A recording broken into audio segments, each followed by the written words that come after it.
Now, much has been said this week about Russia's relationship with European nations looking to join NATO. Russia invaded Ukraine in a bid to stop it from joining the alliance. And now NATO has received membership applications from Finland and Sweden. But Turkey, a current member of NATO, has expressed its concern over the two countries' applications. Russia has meanwhile warned Finland and Sweden that joining the alliance would be a grave mistake.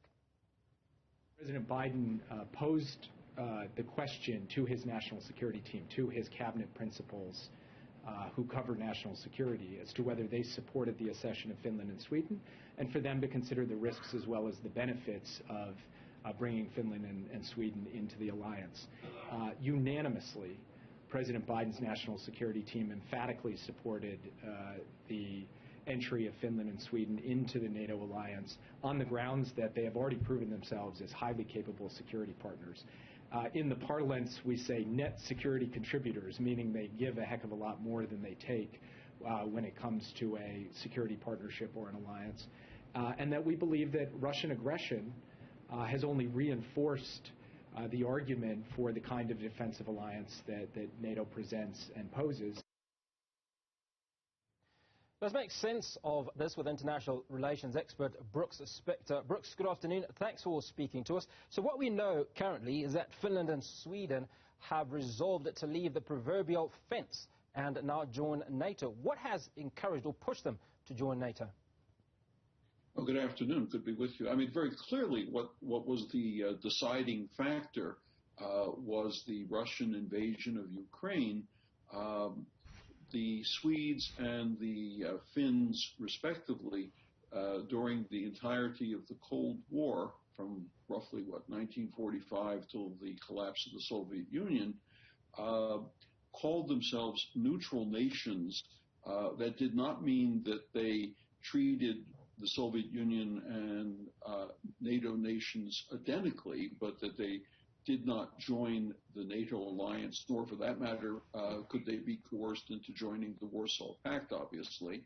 But in the last couple of months, this massive assault on Ukraine really pushed them in their decision-making capabilities and processes off the fence sit moment, and said, well, we really don't have a whole lot of choice in the matter, because the new post-Cold War period doesn't look like a land of milk and honey for us either. So we best line up with nations that can be supportive and helpful, and vice versa.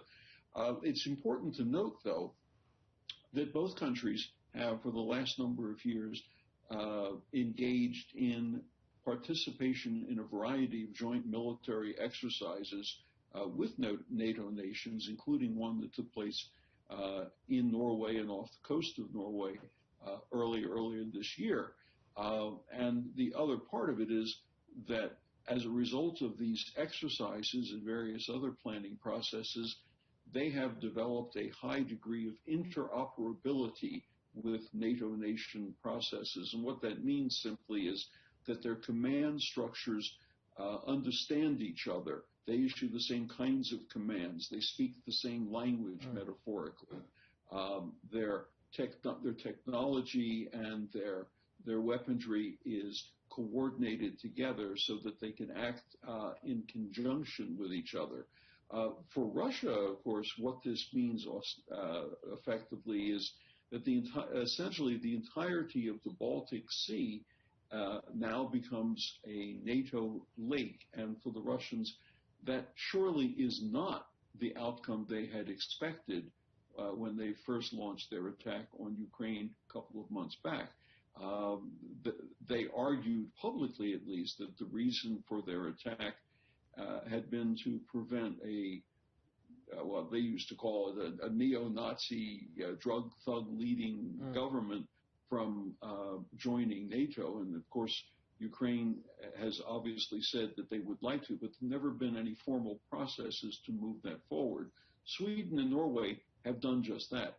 Now it goes over to the nations, the respective nations of NATO partnership, through their various processes, whether it's an executive decision or a parliamentary one, to agree to the change in the membership.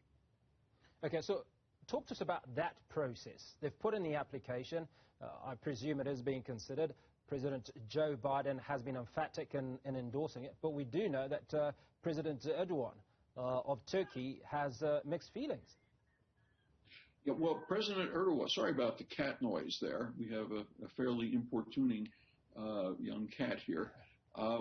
President Erdogan has made it a point to be particularly unhappy with the Swedes because Sweden has been a place of asylum for a variety of Kurdish nationalists and Kurdish nationalist organizations over the years. The Turkish government considers those people to be terrorists. The Swedes consider them to be asylum seekers, and so you can see where there's a certain disagreement on the question. It's likely, although predicting the future is always a little harder, that the Turks will find a way to accept the idea that the Swedes will be even more careful in dealing with the Kurdish nationalists on their territory than they have up till this point, simply because if having made the decision they want to join NATO, and if they need Turkish agreement to it, some things will have to happen. The Turks, on the other hand, will have to decide that whatever the Swedes do is sufficient. My understanding is this whole process, now that it is unfolding in the formal, official, and public way, could take as long as a year, and that means that in the interim, Sweden and Finland fall within a relationship within NATO, but not of it. And so, in theory at least, there is some potential military security risk involved. Now, Russia were pretty clear, and they've said that Sweden and Finland to join NATO, they would be making a grave mistake.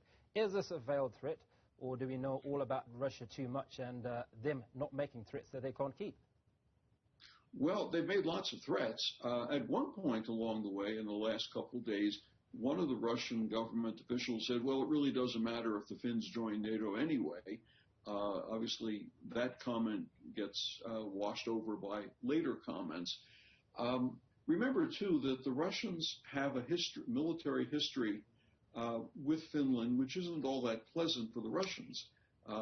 They tackled Finland in 1939, 1940, and basically got beaten until they could throw superior numbers at the Finns. And even then, the Finns managed to keep their independence, unlike Estonia, Latvia, and Lithuania. And so I don't think anybody would want to underestimate the ability of the Finns to be a successful military defensive partner. And the Swedes, of course, they have a substantial, very high-end, high-tech military armaments industry, even though it's a small country. If my memory serves, the South Africans bought a number of Swedish aircraft for their Air Force as well, and many other countries do as well. So what you have are Swedes and Finns who are well-trained forces, well-equipped, careful and capable of working together with the current members of the NATO alliance, and in geographical terms, presenting the Russians with a much more difficult problem strategically than they had 6 months ago.